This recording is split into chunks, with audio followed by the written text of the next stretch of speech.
asociaba con las hormonas proteicas, porque tenían sus receptores en la membrana y entonces hacían su señalización intracelular. Pero también, pero por otro lado, las hormonas esteroideas podían tener su receptor intracelularmente o en el núcleo, y el mecanismo era genómico. ¿Qué significa esto? Bueno, era unirse a su receptor y aumentar así la expresión de genes y de proteínas que para realizar la función que ellos querían hacer. Entonces, al principio esto se decía así, son efectos genómicos las hormonas esteroideas y no genómicos las no esteroideas. Pero en realidad lo que vimos con el tiempo es que las dos tienen ambos efectos. O sea que una esteroidea tiene un efecto principalmente genómico, pero también tiene un efecto no genómico, agudo, rápido, y que la hormona no esteroidea o proteica tiene efectos no genómicos, pero también si están en el largo plazo van a aparecer efectos genómicos. Entonces, por ejemplo, les presento unas que las vamos a ver ahora más tardíamente, que son los estrógenos. Los estrógenos, por su naturaleza química, ¿qué efecto esperarían? ¿Genómico o no genómico?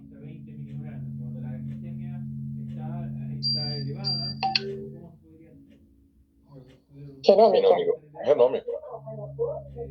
Genómico. Entonces, es lo que ustedes ven acá. Este 2 del costadito, ¿ven? Se está llegando a la célula, uniéndose a otra proteína y actuando como un factor de transcripción para aumentar la expresión de genes. Pero también tenemos, fíjense, un receptor de estrógenos de membrana que desencadena un montón de señales, fíjense, por proteína G, aumenta GMP, aumenta MP, un montón de cosas. Entonces, tenemos un efecto genómico y un efecto no genómico. ¿Cuáles son los efectos no genómicos de los estrógenos? Vamos a ver cuáles son los genómicos, ¿no? Que tienen que ver con la aparición de caracteres secundarios femeninos, la redistribución del vello, las grasas, bueno, todo lo que vamos a ver más adelante. Pero hay unos efectos inmediatos. Por ejemplo, tiene un efecto vasodilatador. Y a ver, el endotelio, ven acá, aumenta el GMP cíclico y el óxido nítrico en el estrógeno. Entonces va a tener un efecto vasodilatador, lo tiene en la circulación sistémica y también lo tiene a nivel del flujo coronario, con lo cual eso permite al corazón estar mejor irrigado por la presencia de hidrógenos que hacen vasodilatación también por el mecanismo de óxido nítrico. Así que hay efectos, fíjense, estos efectos aparecen a los 40 segundos o muy inmediatamente. No puedo pensar en que son efectos genómicos, que implican una expresión de genes. Tengo que pensar en un efecto no genómico. Y son muy importantes. Ya vamos a ver estos efectos no genómicos de los estrógenos. Por otro lado, tenemos, por ejemplo, las catecolaminas, que son proteicas y que tienen sus receptores de membrana. A largo plazo puede llegar, y cada señalización no genómica a largo plazo puede llegar a dar efectos genómicos. ¿Cuáles son los efectos genómicos? Bueno, uno de los efectos genómicos que produce las catecolaminas cuando están dadas de manera crónica, elevadas, es la hipertrofia del corazón. Acuérdense que el MP cíclico, esto ustedes lo ven también en bioquímica, el MP cíclico se puede unir, no solo la APK, a un elemento de unión al AMP cíclico que actúa como factor de transcripción. Y entonces va a poder aumentar la expresión de las proteínas contráctiles con el largo plazo, que le van a permitir al corazón crecer e hipertrofiarse. Así que ahí vemos ejemplos de cómo las hormonas pueden actuar de uno y de otro lado. Muy bien, en la pregunta 2 estaban este cuadro y había que completarlo. Ustedes ya algunos me los dijeron. Por ejemplo, volvemos a repetir, mecanismo de la adenilato ciclasa y aumento de MP cíclico. ¿Cuál mencionamos? Glucagón. Glucagón. Y adrenalina. Muy bien. Yo les mostré el PTH, les dije también que, bueno, no les dije, pero la antidiurética por el B2, Todos los factores, eso les comenté hoy, muchos de los factores que son hipofisarios son amilocíclicos, LH, FSH, STH, y hormonas que hayan visto que estimulan la activación de GQ y por ende la fosfolipasa C, PKC y P3. La antidiurética por B1. La antidiurética por B1, muy bien. Aspirina, ¿puede ser? La acetilcolina, ¿por qué receptor? ¿Te acordás? Por GQ. Sí, por M1, M2, la verdad estaban divididos. M1, 3 y 5 eran de una cosa. Y M2, M1. Sería el M3. sí. Puede ser 1, 3 o 5, ¿no? Esos activan la fosfolipasa C. 2 y 4, ¿qué hacen? Los muscarínicos 2 y 4. Creo que activan GS. No. GI, ¿no? Sí, porque en general se oponen a los efectos de las catecolaminas que son GS. O bueno, también acuérdense que dentro de los receptores adrenérgicos, el beta acopla GS. El alfa adrenérgico, ¿a qué acopla? GQ. A GQ. Igual no tenemos un agonista específico, ¿no? De alfa. Bueno, sí, tenemos drogas que son específicas. Pero bueno, les muestro acá los que puse yo. Angiotensina, angiotensina 2, ADH por B1, oxitocina, TRH, bueno, todos esos acoplan a GQ. Espérenme un... Ahora se habla de la normoglicemia 4,5, hipoglicemia 2,2, hiperglicemia sería... Muy bien. Cuando la hormona se une a su receptor y actúa como factor de transcripción, ¿cuál vimos recién que hace eso? Sí, la testosterona. ¿Qué otra hormona hace eso? Una hormona vitamina que vimos en el metabolismo del calcio. La vitamina D. La vitamina D. La vitamina D tiene un receptor nuclear, citosólico nuclear y actúa como factor de transcripción. Después todas los esteroideas, porque las esteroideas van a entrar. Así que otras esteroideas mencionamos hoy. Aldosterona. Aldosterona. ¿Quién más? ¿Puede ser progesterona y testosterona? Sí, sí. Y me falta una, que serían de las 3 de los esteroides.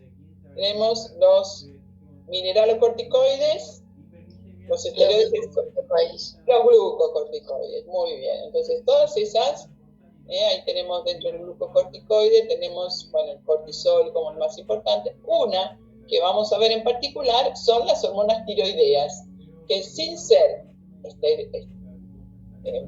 derivadas del colesterol o sin ser lipídicas, son aminoácidicas, pero tienen un receptor nuclear, pues son muy chiquititas y pueden entrar. Mecanismo de la tirosina quinasa, me nombraron. ¿A quién es? Es el exponente de hormona que use a la tirosina quinasa. La insulina. Muy bien, la insulina. Parientes de la insulina son el factor insulinosímil, la hormona de crecimiento y la prolactina, usan esa vía. Y finalmente el mecanismo de la guanilato ciclasa, el aumento de GMP cíclico. ¿Saben quién actúa por este mecanismo? El óxido nítrico. Perfecto. ¿Y qué más? El factor natriurético auricular. Porque es un receptor de membrana, cuando se une el factor natriurético auricular, su receptor de membrana, el receptor tiene una actividad guanilato ciclasa intrínseca. Se pega el receptor, se activa guanilato ciclasa, aumenta GMP cíclico. Lo mismo que hace el NO, que se pega, se activa la NO, se genera GMP cíclico y se activa la guanilato ciclasa. Soluble en este caso. La otra es una guanilato ciclasa particular. Muy bien. Y después teníamos este otro esquema a completar.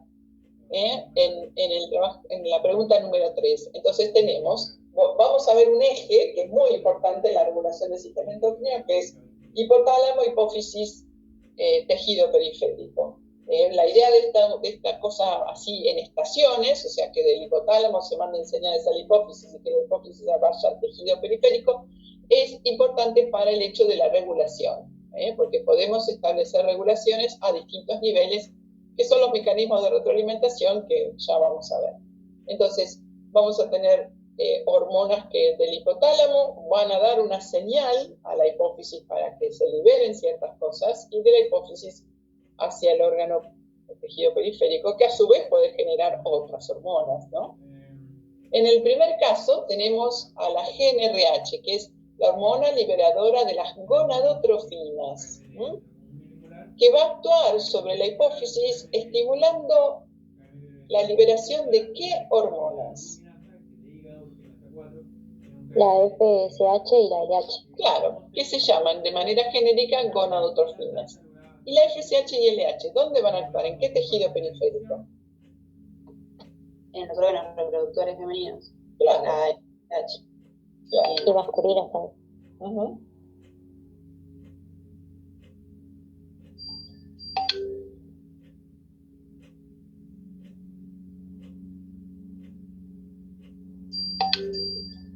Perdón, ahí, entonces ovarios abren sobre el testículo, ¿no? También van a actuar la FSH y LH.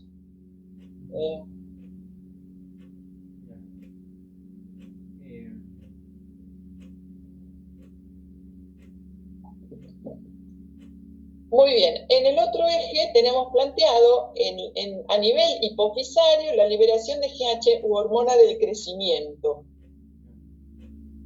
El hipotálamo va a liberar la hormona liberadora de hormona de crecimiento. Claro, que la sigla es GHRH a veces, ¿no? En inglés. Acuérdense que el RH es Releasing Hormone, hormona liberadora de.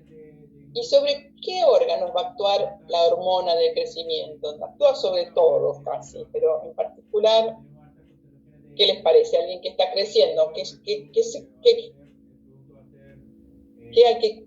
tejidos son blancos de la hormona de crecimiento? Serían los huesos, músculos, y adiposo. Y adiposo. Hígado también. Hígado también, muy bien. Ahí tenemos a la GHRH, hígado, que a su vez el hígado va a generar IGF-1, que es el factor insulinosímil, músculo esquelético y tejido adiposo. Me faltaría el óseo también, que es muy importante. Acá aparece alguna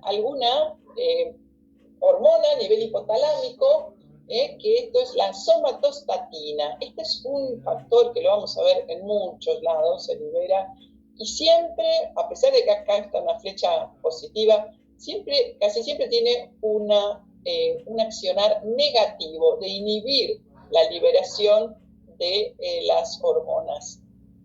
Siempre es inhibitoria la somatostatina. En este caso, la vemos inhibiendo la secreción de GH, de la hormona de crecimiento, y la secreción de la hormona tirotrofina o hormona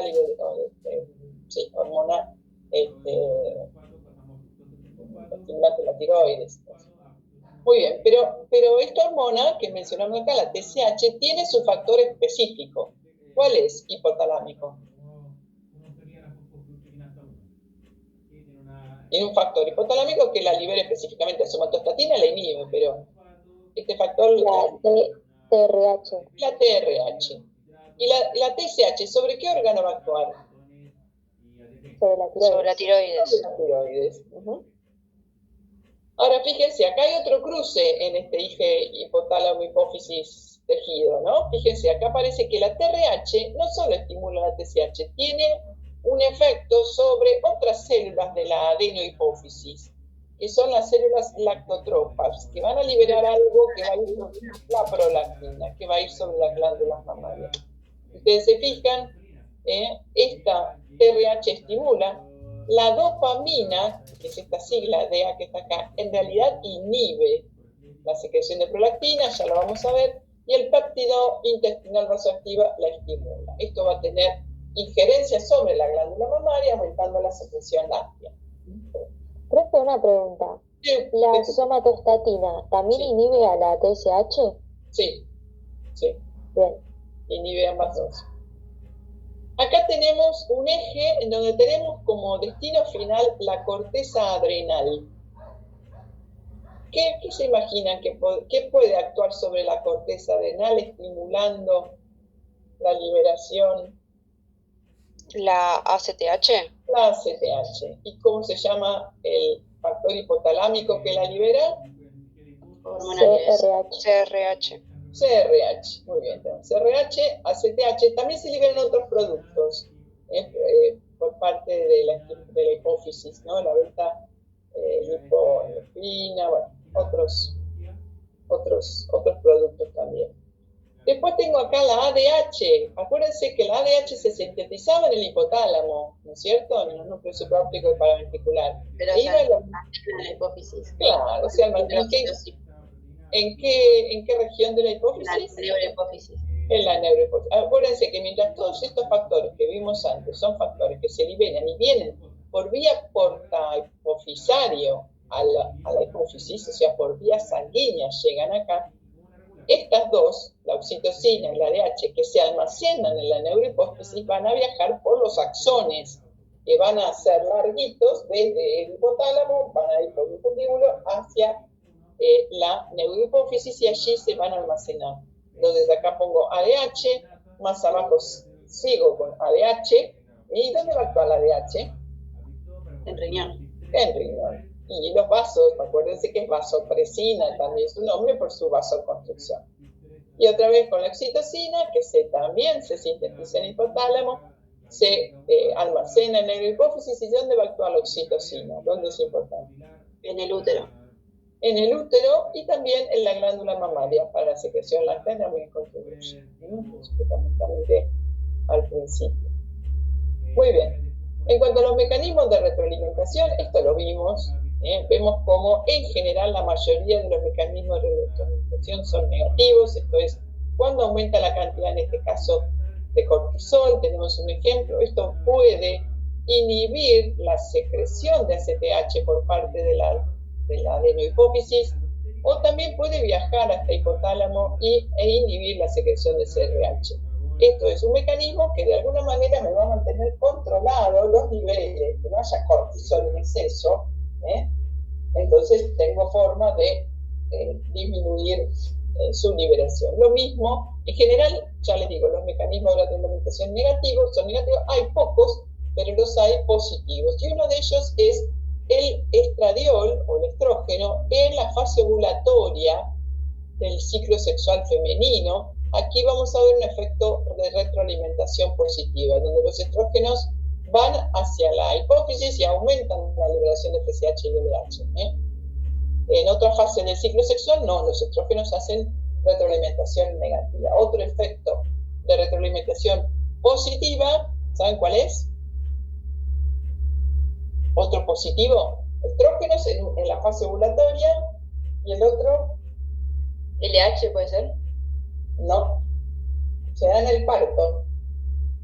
Oxitocina. El de oxitocina. La oxitocina hace un feedback positivo en el momento del parto. Más oxitocina se libera y estimula la liberación de más oxitocina. Todo eso para provocar la contracción uterina que da lugar al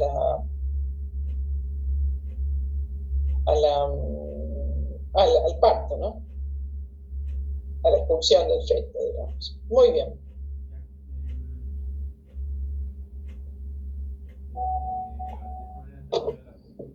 Vamos entonces a la pregunta 4.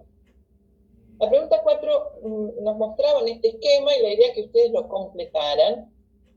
Vamos a hablar de aquí de aquí a dos preguntas, de las síntesis de las hormonas tiroideas y acá me gustaría porque es bastante común alteración en los niveles de las hormonas tiroideas, saber si alguno de ustedes conoce alguna persona con hipo o hipertiroidismo. Sí, yo conozco. Yo tengo. ¿Vos tenés? Perdón. Juani, Sí, pero no, en un grado muy leve, entonces no estoy medicada, pero tengo hipotiroidismo. tenés hipo. Es bastante normal en las mujeres estas enfermedades. Sofi, ¿vos qué dijiste? ¿También tenés o? No, yo tengo toda la familia de parte de mi mamá con hipotiroidismo, así que tengo Hipo. que controlarme todo el tiempo. Bueno, ahora vamos a ver qué causa, qué puede causar este hipotiroidismo, pero ni bien terminemos un poquito de explicar cómo es la síntesis, podemos saber si las chicas nos van a poder decir si en parte presentan la sintomatología que es prevista para la falta de hormonas tiroideas. Fundamentalmente lo que tienen que pensar es que las hormonas tiroideas son las grandes orquestadoras del aumento del metabolismo basal, ¿no? Como tal, van a ser grandes productoras de consumo de oxígeno, de generación de calor, aumenta el catabolismo, aumenta tanto muchas veces el catabolismo como la síntesis, o sea, aumenta como el turnover o el reciclado de las cosas, ¿no? Porque son proactivas, digamos, las hormonas tiroideas. Cuando estas faltan, comienza a producirse desgano, falta de energía, un montón de sintomatología que ahora vamos a ver. Y vamos a ver qué puede llevar al hipotiroidismo. Vamos a primero a plantearnos un poquito o enfocarnos en la tiroides, que es esta glándula que está muy delante aquí de la tráquea, con forma de mariposa, formada por distintas zonas que llamamos folículos. Acá lo tenemos, ustedes lo saben más de histología, las células foliculares que delimitan un espacio en el que se encuentra lo que llamamos el coloide, y estas células, estos folículos, están rodeados por células, por vasos. Acá tenemos una célula endotelial y está por células parafoliculares. Las células parafoliculares, y acá tenemos las células claras también. ¿Se acuerdan de qué son, qué secretan las células claras? ¿Células C? La calcitonina, ¿no era? La calcitonina, muy bien, la calcitonina. Las células C son las mismas que las parafoliculares, igual me parece. Puede ser, no sé cómo lo dan en esto. Las toman creo que las dos tipos, las que están alrededor de las células foliculares son las parafoliculares y células C liberadoras de calcitonina. Claro, en realidad son parafoliculares, están rodeando, ¿no es cierto? Y todo esto envuelto en una cápsula de tejido conectivo. Muy bien, entonces esta que vemos acá es una célula folicular en cuyo borde apical está mirando al coloide y su borde vasolateral está en contacto muchas veces con un vaso, porque por sangre le va a venir un elemento fundamental a la célula folicular que es el calcio. No, que es lo raro que se necesita para la síntesis de las hormonas tiroideas. TSH. No. ¿Yodo? El yoduro. El yoduro. Bueno, ese yoduro lo va a tomar, van a ver que vamos a reciclar parte de ese yoduro, pero si no, va a provenir, y les quiero mostrar este dibujito que me gustó más, está más colorido. Fíjense, acá tengo la sangre y acá viene el yoduro. Esta es la célula folicular, este es el coloide. El yoduro debe ingresar a la célula folicular a través de un cotransporte. Este cotransporte se le llama NIS, sodio yodo symporter, NIS, o cotransporte, diríamos nosotros. Ese yoduro que tomamos de la sangre, en realidad pasa por la célula folicular hacia el coloide. Del otro lado, del vaso lateral, del apical, pasa por una otra proteína que se llama pendrina. Sale a la luz, y en la luz el yoduro se transforma en yodo 0. En realidad, yodo 2 tendría que decir acá, porque el yodo 0 es yodo 2. Muy bien. Acá esta oxidación, que después la vamos a ver, la lleva a cabo una peroxidasa que usa agua oxigenada como sustrato también de esta reacción. Por un lado, pues ya tenemos el yodo en el coloide listo para ser incorporado. Por otro lado, necesito sintetizar, porque la cosa extraña de esto, de la síntesis de la hormona tiroidea, es que necesitan de la formación de esta proteína, que es una tiroglobulina. ¿Ven? la sintetiza el retículo endoplasmático rugoso, y aquí la vemos.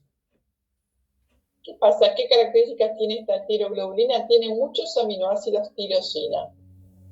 Acá ven que el aminoácido tirosina tiene un grupo fenólico con un OH acá en la puntita, mucho residuo de tirosina. Esa proteína como tal se exocita al coloide. Y en el coloide ocurre el proceso de iodación o iodinación, como dice acá, en donde el iodo 0 se incorpora a los otros dos bracitos al lado del hidroxidilo que tiene los grupos fenólicos o de las tirosinas de la tiroglobulina. Muy bien, entonces tenemos la tiroglobulina con sus tirosinas, pero con yodo en sus moléculas. Lo que va a pasar después es esta reacción que se llama de conjugación, en donde, fíjense, este residuo fenólico de tirosina se pega al otro por el grupo oxidrilo, se une acá, y se forman dos tirosinas pegadas. Y como tengo algunas tirosinas con dos yodos y otras con un yodo, lo que voy a obtener a este estadio cuando se combina son o 4, 1, 2, 3, 4, o sea, 2 tirosinas con 4 yodos, o 2 tirosinas con 3 yodos, o 2 tirosinas con un yodo, o 2 tirosinas con 2 yodos. En total, ¿no? Entonces tenemos la monoyodo, la diyodo, la triyodo y la tetrayodo. Tirosina. Muy bien. Como tal, así, todavía pegaditos a la proteína tiroglobulina, esto se indocita hacia la célula folicular. Y allí un montón de proteasas se encargan de romper toda la proteína, salvo las dos tirosinas que están enganchadas. Entonces, las que nos sirven, o las hormonas tiroideas, son la tiroxina, o tetraiodotironina, y la triiodotironina, la que tiene 3. Acá fíjense que me quedó la que tenía uno solo, monoyodo, y la que tenía 2. Esas dos, en realidad en este dibujo no está bien, estas dos se reciclan. Las puedo romper y darme yodo para que salga otra vez al coloide y se vuelva a sintetizar. Muy bien, entonces, lo que necesito es un transporte tanto de proteína como de yodo al coloide, donde están las enzimas necesarias para que se oxide el yodo se combine con las tirosinas se conjuguen, y después lo ingreso otra vez a la célula en donde proteolizo y me dejo las dos tirosinas con los yodos pegados, que van a sangre. Entonces, en este esquema que les presentábamos, había que poner algunas cosas, el NIS, el cotransporte, había que rellenar acá, ¿no?, los nombres, que ingresa el yoduro de la sangre, acá la sangre estaría acá, la pendrina, que saca el yoduro del otro lado, acá nos dice que esa pendrina es un cotransporte con cloruro, no es solo una sacada de yoduro, perdón. Acá tenemos las peroxidasas, que son las que transforman acá, ¿no?, el yoduro que estaba viniendo acá en yodo, esta es peroxidasa.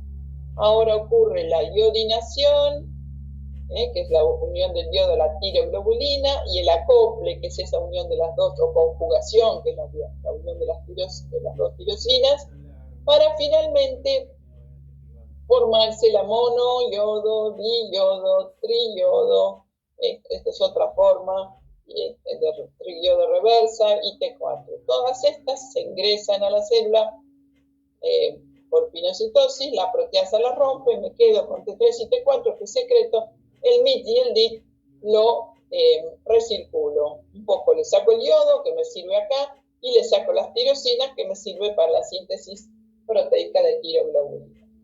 De estas hormonas que se secretan, T3 y T4 en torrente sanguíneo, hay T4, hay más del 90% de T4 y el resto de T3, o sea, es mucho más T4 que T3, pero T3 es mucho más activa, como 4 veces más potente que T4. Y T3, entonces cuando vamos a ver que la T4 llega a los tejidos, porque es la que hay más, en los tejidos la T4 se transforma a T3 y como T3 actúa. Fíjense, la T4 no solo que está en mucho más cantidad, 100 microgramos por día versus 6, sino que dura más. Dura 7 días, mientras que la T3 dura un día. Así que todo está para favorecer la T4, pero la más activa es la T3. Muy bien. Fíjense, esto es un lío, pero no importa. Nada más que esto es del boron, nada más que para mostrarles, es lo mismo que venimos viendo, todo lo mismo, pero lo que dice este gráfico es que la TSH, que acuérdense que la tiroides genera T3 y T4 porque viene una señal desde la adenohipófisis, que es la TSH, que la estimula. ¿Qué hace la TSH cuando se une a su receptor acá en la célula folicular? Estimula el cotransporte con yodo, estimula la salida por la pendrina, estimula la síntesis de la tiroglobulina, estimula la iodación, todos los pasos que vimos, la TSH la estimula la conjugación, estimula la endocitosis, estimula la proteólisis, todo lo que vimos está estimulado por la TSH.